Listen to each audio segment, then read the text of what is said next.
Estudios de tiempo directos. Subtema a estudiar: cantidad de ciclos para el estudio.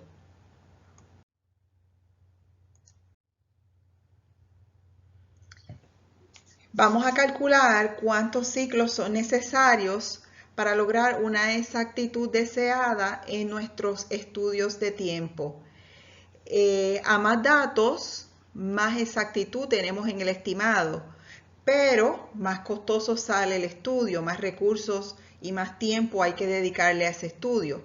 Así que hay que buscar un balance y se puede lograr un balance estadístico estableciendo un límite al error permitido y trabajando con eso para ver qué cantidad de ciclos debo estudiar para lograr ese error permitido y no pasarme de ese error. Hay dos maneras de expresar el error: en términos absolutos o en términos relativos. Un error expresado en términos absolutos es cuando se expresa en las mismas unidades del problema. Por ejemplo, pues decir que el estimado no se aleje más o menos 5 segundos del valor real del tiempo de esa tarea. Eso sería un error absoluto.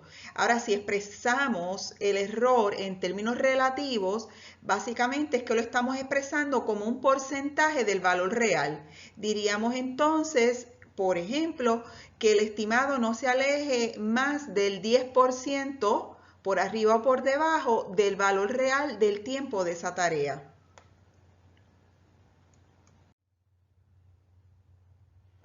Cuando expresamos el error en términos absolutos, la fórmula para conseguir la cantidad de ciclos necesaria para cumplir con ese error es la que allí aparece, que está expresada en términos del error absoluto, en unidades de segundos, minutos u horas.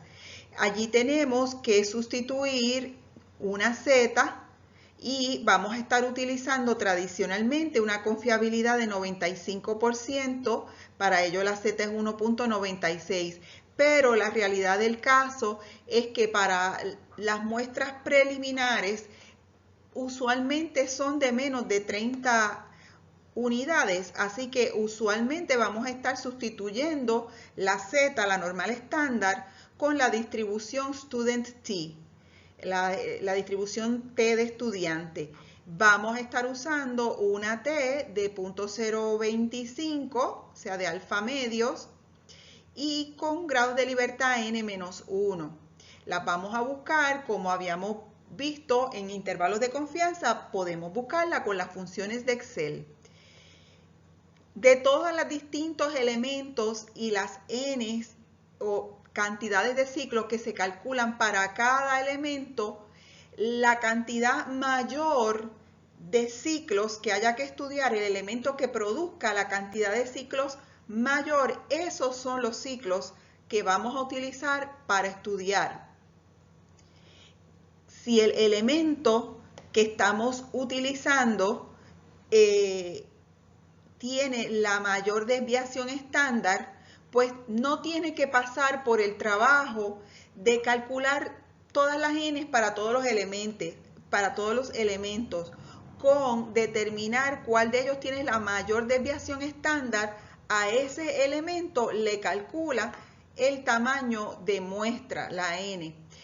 Pero como estamos usando Excel, probablemente calcule todas las n y la mayor de las n, pues esa es la que va a utilizar, que va a coincidir cuando el error está expresado en términos absolutos, va a coincidir con la tarea o elemento de mayor desviación estándar. Cuando el error es relativo, cuando lo hemos expresado de manera relativa, utilizamos esta otra fórmula y de nuevo, si nuestra cantidad de datos preliminares son menores de 30, vamos a sustituir la distribución T en vez de la distribución Z.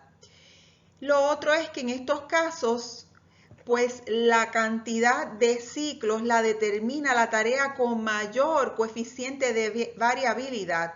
Si nota, pues aquí en esta fórmula tenemos el error relativo y también dependemos en la fórmula de el promedio muestral. Así que para esa n tenemos que tomar en consideración tanto la varianza o la desviación estándar y también el promedio.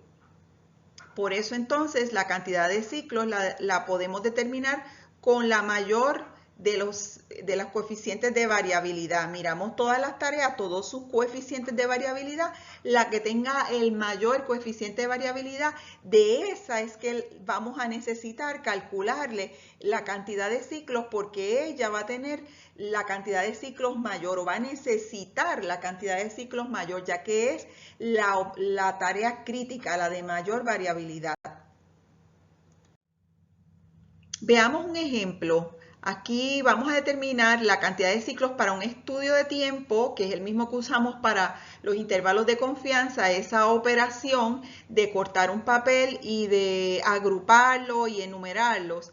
Vamos a hacer para este estudio de tiempo un cálculo de la cantidad de ciclos necesaria para llegar a obtener no más de un error absoluto de más o menos un segundo. No queremos pasarnos de esa estimación de más o menos un segundo del tiempo verdadero que toma las tareas y la operación, y con una confiabilidad de 95%.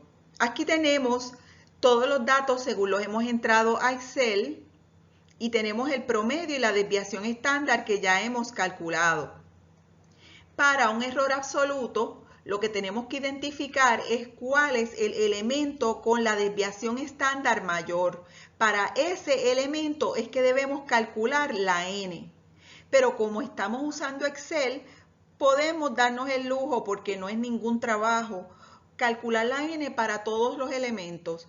Va a notar que la coincidencia de que para la desviación estándar mayor es que la n es el tamaño mayor. Y esto es porque ese elemento es el elemento crítico, es el elemento que más variabilidad tiene. Y por eso necesita más datos para lograr una confiabilidad de 95% y un error absoluto de más o menos un segundo.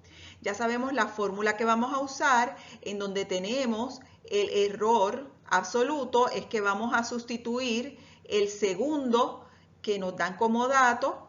Ya sabemos cómo sustituir los demás valores. En la t de alfa medio es n-1. En este caso, pues tenemos que los grados de libertad son 24 porque tenemos 25 datos. Y cuando vamos a la función de Excel t inversa, conseguimos que el valor de esa t inversa es negativo 2.06. Sustituimos esa t positiva, le quitamos el negativo antes de sustituirla, y allí es que entonces tenemos el resultado que tenemos en esta fila de las n's. Ahora, la n hay que redondearla porque es una cantidad de ciclos o observaciones que vamos a tomar. Siempre vamos a redondearla hacia el entero mayor. Esto lo vamos a hacer para no perder nada de la confiabilidad y asegurarnos que no nos pasamos del error que estamos estableciendo estadísticamente hablando. Así que puedo utilizar la función de Excel Roundup para entonces lograr esa aproximación hacia ese redondeo hacia un entero mayor. Por aquí tenemos un segundo ejemplo, realmente son los mismos datos, pero si expresáramos que lo que deseamos es no pasarnos de un error relativo de 10% y con una confiabilidad de 95%, ¿cómo trataríamos el problema? Pues en términos de la fórmula a utilizar, utilizaríamos esta otra fórmula donde para calcular la cantidad de datos o de ciclos que necesitamos estudiar, y ese error relativo será 0.10 porque lo vamos a sustituir en la ecuación como fracción decimal, 0.10, y sustituimos la X barra, que es nuestro promedio muestral, y el resto de los datos, que son la desviación estándar muestral y nuestra T.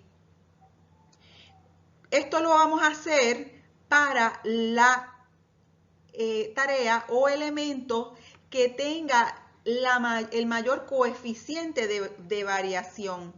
El mayor coeficiente de variación o de variabilidad es el que me va a dictar cuántos son los datos o ciclos que voy a necesitar. En este caso, los 67.02 ciclos es la cantidad de ciclos mayor de todos los elementos. Y los redondeamos al entero mayor, que serían 68. Luego calculamos cuántos ciclos adicionales necesitamos tomar para asegurar el error y la confiabilidad establecido, y lo que hacemos es que le restamos los que ya hemos tomado en el estudio preliminar y vemos a ver entonces cuántos ciclos faltan. Si hubiéramos expresado el error en términos absolutos de un segundo, necesitaríamos 13 ciclos por estudiar. Si lo que deseamos es que el error relativo sea de 10% o menos, pues entonces necesitaríamos 43 ciclos a evaluar. Aquí hay algunas consideraciones que luego las lee con calma. Básicamente, aunque hemos hecho este estudio estadístico, en realidad el Departamento de Ingeniería es el que decide con cuánto tiempo y recursos contamos para realizar el estudio.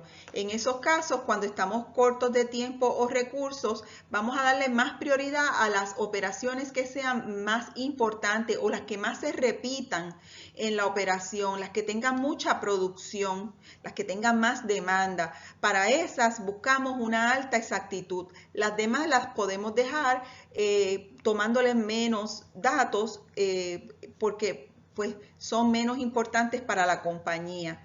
Y aquí hay unas guías prácticas que no necesariamente tiene que seguirlas, pero le dan una idea del tiempo de cómo utilizar el tiempo de un analista. Por último, si no se puede cumplir con el tamaño de muestra estadístico recomendado, entonces podemos trabajar de atrás hacia adelante en la fórmula de cantidad de ciclos. Podemos decir, bueno, vamos a sustituir la cantidad de ciclos que sí podemos evaluar en la fórmula y entonces despejamos por el error y así podemos tener un control, saber qué tipo de error podemos esperar.